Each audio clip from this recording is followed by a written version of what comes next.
Back is a very simple muscle to train. Performing arm की तरफ थोड़ा ऐसे बेंड हो जाओ. Let's start the workout. Welcome people to the vlog number 3. So it's around 1:30 PM Monday today. Saturday and Sunday training days miss करा, तो एक lower day missing है लास्ट वीक में से.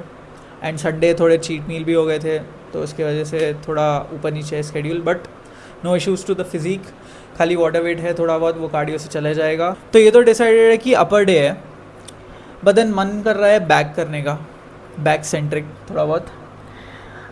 Let's see how it goes. And most probably we'll train back centric today. And again वही split रहेगा, back के 2 primary variations, chest का एक या 2 प्राइमरी वेरिएशंस, एंड देन बाकी पूरे आर्म्स एंड एक्सेसरीज. उसके बाद 30-40 minutes cardio. That is how my split goes. And सुबह से खाली एक मील लिया है, that's oat meal. So let's get ready and start for the gym.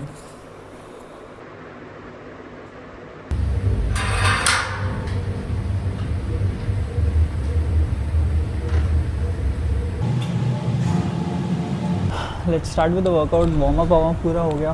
Warm up करके अब बेसिक प्लान ये है कि तीन बैक के वेरिएशंस, इसमें से एक wide grip pull down, wide grip lat pull down, close grip rowing, and एक मेजरली ट्रैप्स के लिए कर लेंगे अपर बैक के लिए. उसके बाद उसके बीच में एक चेस्ट का variation, anything for upper chest, and then straight shift to arms. So let's start the workout.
This is the classic lat pull down machine.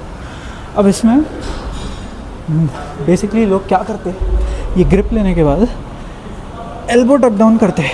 यहाँ पे मेरा कोई भी कॉन्ट्रैक्शन लैट बेस्ड है ही नहीं, ठीक है. तो इसमें इसके फॉर्म करेक्शन के लिए सीट में एकदम अंदर बैठो, नी पैड एकदम नीचे सपोर्टेड रहना चाहिए. एंड देन जिस साइड से अगर सिंगल आर्म कर रहे हो या डबल आर्म कर रहे हो, it's up to you. But अगर सिंगल आर्म का प्रेफर करते हो तो जिस भी साइड परफॉर्म कर रहे हो उस साइड परफॉर्मिंग आर्म की तरफ थोड़ा ऐसे बेंड हो जाओ. ऐसे न्यूट्रल नहीं रहना, थोड़ा बेंच में साइड खिसक के बेंड हो जाओ, ताकि तुम्हारा ये जो स्ट्रेचिंग है ये स्ट्रेच बराबर मिले. And always remember, arm elbow पूरा एक्सटेंड नहीं करना है. बैक स्ट्रेच में भी मैं एल्बोज बेंड नहीं कर रहा हूँ. एंड देन स्क्वीज़, लैट से स्क्वीज़ करना है. Imagine like your elbow is, you are trying to pull your elbow behind your back. तो extend, pull, extend, pull, extend and pull. ऐसे जाता है एक perfect lat pull down single arm वाला. And double arm अगर perform कर रहे हो तो same centre of the bench में बैठ के नी पैड अंदर पूरा एक्सटेंड करके एल्बो से खाली पुल करने में इमेजिन करो. Don't try to pull completely with your forearms. खाली इमेजिन करो लैट्स को स्क्वीज़ करने में.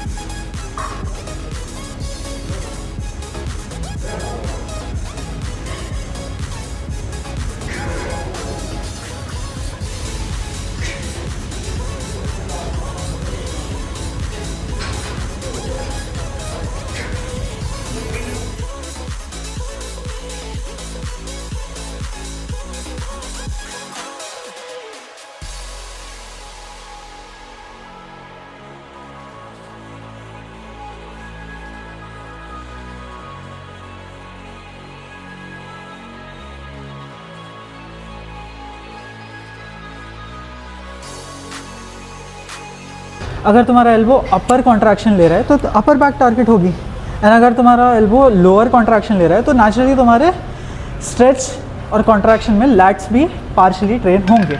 ओवरऑल सारे ही पुल और रोइंग वेरिएशंस में तुम्हारी बैक ट्रेन होगी ही होगी, तो इस चीज़ के लिए तुमको ज़्यादा स्ट्रेस लेने की ज़रूरत नहीं है। हाइपरट्रॉफी के लिए बस इतना फोकस करोगी, स्क्वीज़ लेते टाइम तुम्हारे बैक में प्रॉपर तुम स्क्वीज़ फील कर रहे हो rather than just pulling it with your arms. अगर आर्म्स पे तुम्हारे फोर आर्म्स ज़्यादा पंप अप हो रहे हैं तो समझ जाओ तुम्हारे बैक एफिशिएंटली ट्रेन नहीं हो रही। उसको एलिमिनेट करने के लिए स्ट्रैप्स यूज़ कर सकते हो। Back is a very simple muscle to train, ज़्यादा कॉम्प्लेक्स करने की उसको ज़रूरत होती नहीं है।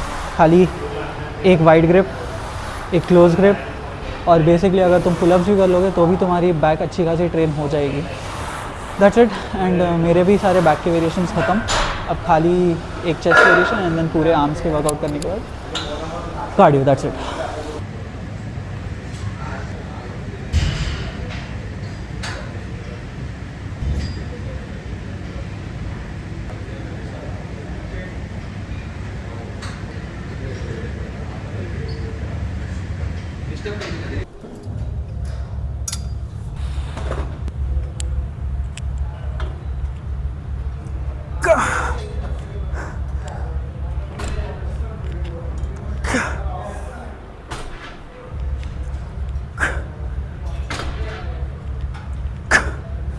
रुक, वीडियो है, वीडियो उधर कैमरा है।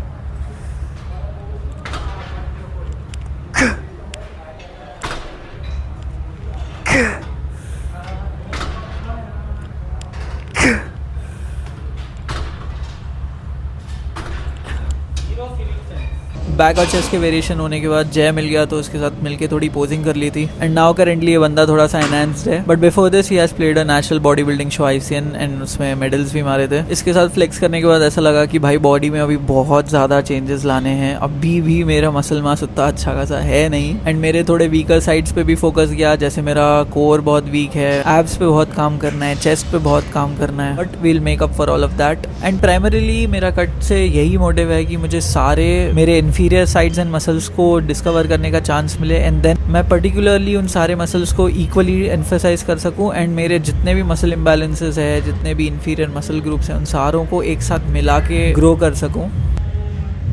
ये एक्चुअली एक आइसोलेशन मूवमेंट है तुम्हारे बाइसेप्स के लिए।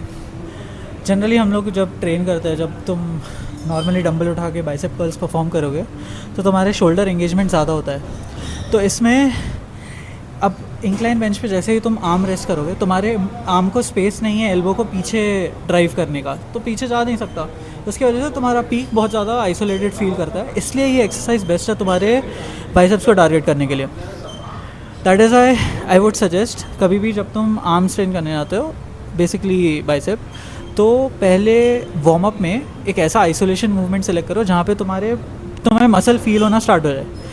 बेसिक जब मसल पम्प्ड अप रहेगा आइसोलेशन एक्सरसाइज की वजह से, मसल टारगेट और ग्रोथ स्टिमुलस टारगेट का ट्रिगर करने के लिए बहुत ज़्यादा ईजी फील होगा।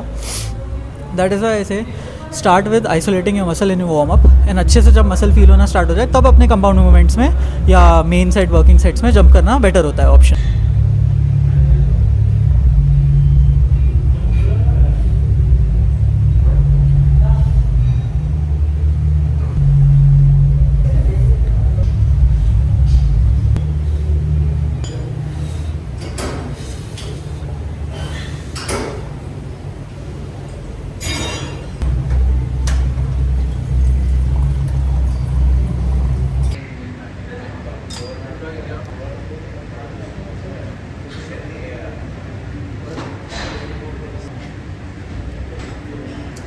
एंड हियर जब तक मैं ट्राइसेप मशीन तक पहुंचा बहुत ज़्यादा रश होने वाला था जिम में। दैट इज़ वाई अनफॉर्चुनेटली कोई भी ऑडियोज रिकॉर्ड नहीं कर पाए ट्रेडमिल के टाइम में भी, बट देन एक वेरिएशन ट्राइसेप का मार के I was so done for the day. इसके बाद 40 मिनट्स कार्डियो कर लिया, and that is it. And also guys, if you are new to the channel, please subscribe and see you in the next video.